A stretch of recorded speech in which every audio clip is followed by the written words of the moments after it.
Nayo sa katao nga nga gusto na akong makita sa Senado. I have known Mayor Tolentino, Mayor pa siya sa Tagaytay ni Anto. Nagmumotor, we share the same passion, motorcycling. Matagal ko nakilala si Francis. And he's as one of the most decent public officials sa ating bayan. Walang talo-talo ito sa Tagaytay. At naging MMDA chairman. Well, of course, yung traffic, which nobody can really solve because it is not solvable at this time unless we have the money. We will need about 100 billion to do it, which we have none. And anybody, baski sino mag-upo doon, hindi talaga kaya yan. But in the matter, itong sa kanya, he resigned because of the trocos na may show doon na sabi nila bastos. Which to me is what we do every election time. After the outcry, he said, he had the decency to resign. Pambihira yung ganon. So I always salute people who live by their principles in life. Yan lang ang atin eh. That's the only thing that we can really leave behind. Not the money because it will be spent. It will exhaust itself. But yung what the values that you live, yung prinsipyo mo, he not only he resigned from being chairman, MD, and asked because he was a potential candidate sa liberal senador, sabi niya, huwag na ninyo akong isali. Yes, para wala nang mapahid sa liberal, wala nang masabi. And for these two singular moves that he made, he endeared himself to men who also value principles in life. Alam mo, ang nagdadala sa amin dito, prinsipyo, I do not have to compare him with anybody, but he is an entity by himself. I would ask you, because I will be supporting him, whether as, ticket namin, whether it's a ballot thing or a sample ballot or a simulation or whatever, para hindi kayo mawala, butuhan ninyo ito si Francis. Mas butuhan ninyo yung mga tao. Remember, maghanap kayo ng mga tao na may prinsipyo sa buhay. Importante masyado yan. Para kayong hindi kayo mawala sa landas. Karami ninyong pinili ng mga tao, tingnan mo nangyari sa ating bayan. It's because you go for opportunists, yung kung sinong sikat sa rating. Sus Mariosep. You better wake up, guys. Pagmata mo ba? Dili madali ng istorya-istorya ng mga artista-artista. Pagkita mo mga tao, nga edukado, tanawa ang credentials ani, Master of Laws, tanana. I've always admired this guy. Ako, I go for men, I said, with prinsipyo sa buhay. Mag-igsunan ko, palailan ako sa inyo, si Attorney, MMDA Chairman before, Francis Tolentino, former mayor po sa Tagaytay. 3 straight terms. Mayor, you can have the floor. Salamat.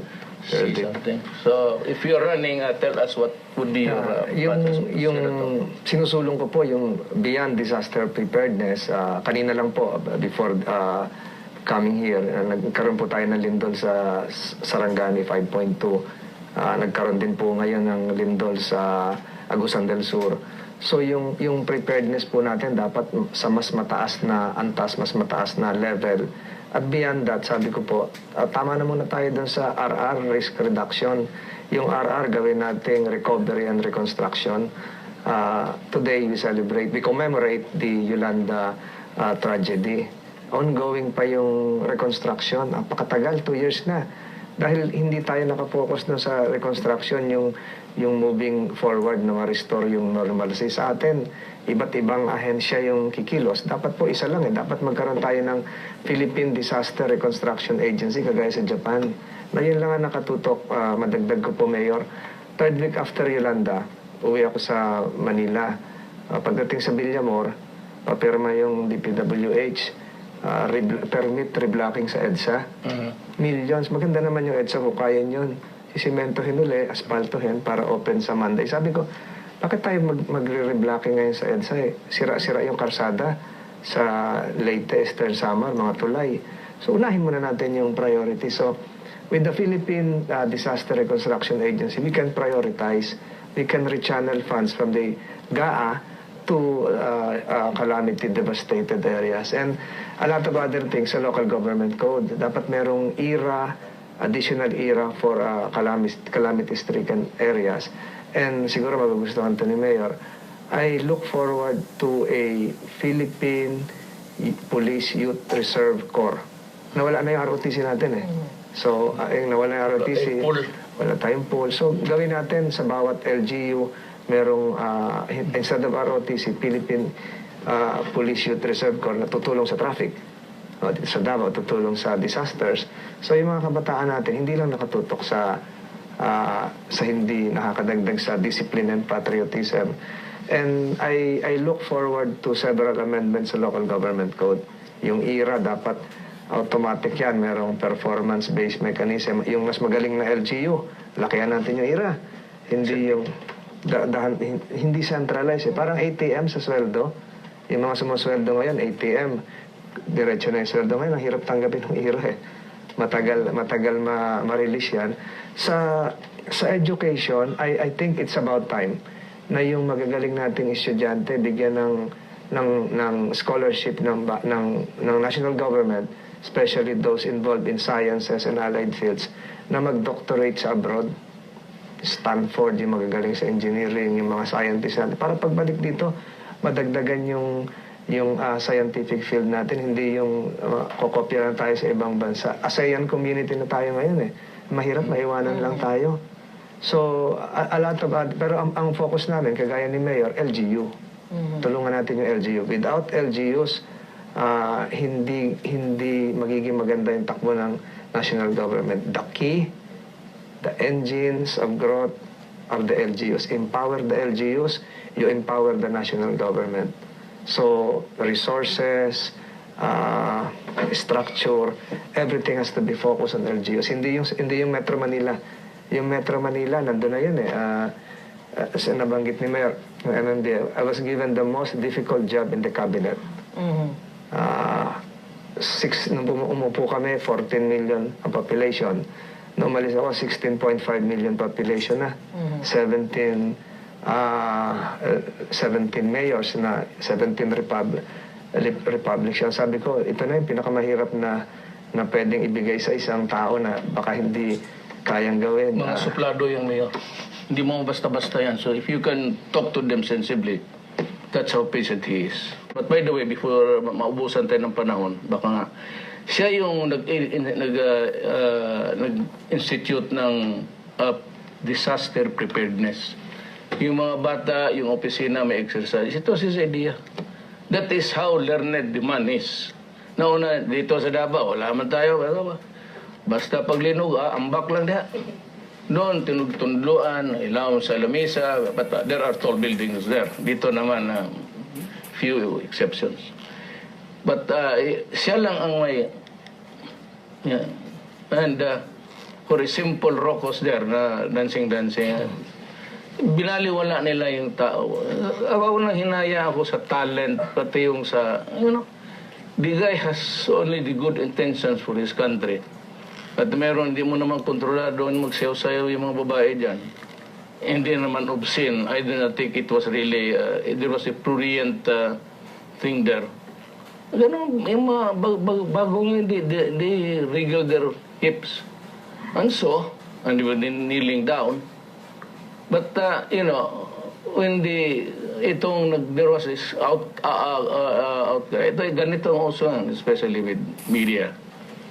Ganun. Kung walang kwintang bagay, you waste the talent. Sabi ko, sayang eh. It would be a disaster. Hindi madisgrasya ta. Hindi po yung madisgrasya nga. Madisgrasya sa, madidakong disgrasya sa politika. Ug mawala ning tawhana sa atong gobyerno. And whatever, actually, sabi ko sa kanya, whatever, you can be back as chairman or you can be a cabinet member. The government needs you. You must be with government. Even as a advisor dyan. Tolentino, dapat you stay in whatever position. Well, senator to begin with is good. Baka ikaw pa yung nag-guess naming maging presidente balang araw. Tama po, nabanggit ko pa yan ng Philippine Disaster Reconstruction Agency. Yung latest issue sa Manila last week, 980 million OCD funds unutilized. Unutilized kasi yung funds is for response.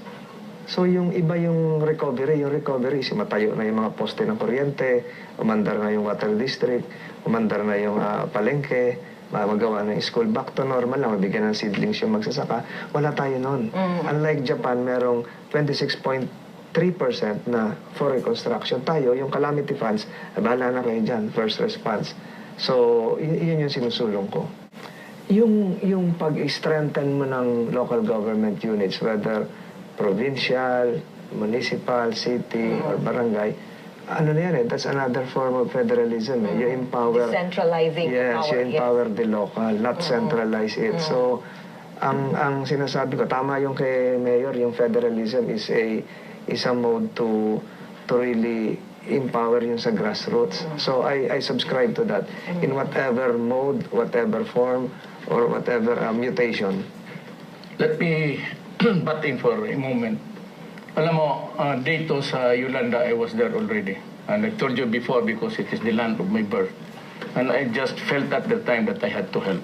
So, nandoon ako. But 3 days after, or immediately thereafter, dumating si Francis, daladala niya yung workforce ng MMDA.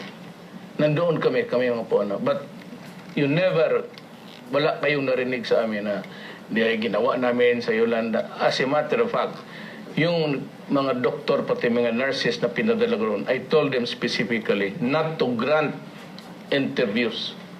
Kasi nakita na, ako, siniyasan ako, sabi ko, hanggang hindi ko yung binabandera namin na nagawa namin. But just think of it. Total, pinag-uusapan na lang rin natin kung anong ginagawa namin. Yan ang, kaya ko nang hinayang. Here is a guy who's really a Filipino. Hindi naman kasing showbiz kaya ng iba. Yun ang tuloy ang tinutukutan, ang mali na hindi sa kanya. So, tingnan mo ngayon, ang pinapropose niya, totoo talaga yan. Meron kang calamity fund. But that is to meet the exigencies of the moment. The tubig, pagkain. But how about after? Yun ang ibig niya sabihin. Because then there will be a greater problem of just setting society back into where it was before.